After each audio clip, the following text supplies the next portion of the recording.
Here I have Nissan Ariya NISMO, and let me show you how to change the map orientation on the following car.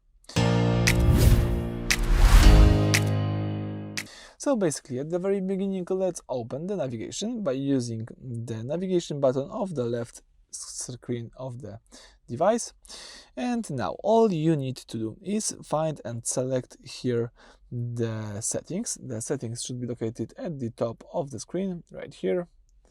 If you tap settings, you've got access to the following list of settings that you can use. And one of them is map settings. So let me tap map settings. Then you've got access to the map orientation.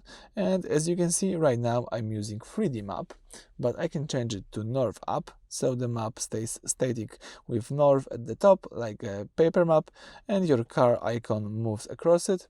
Or you can tap here the heading up, and as you can see, the heading up, the map rotates so that the direction you are driving is always at the top of the screen. It's quite useful, so I recommend to use it. So that's it of this video. Thank you for watching. Please subscribe to our channel and leave thumbs up.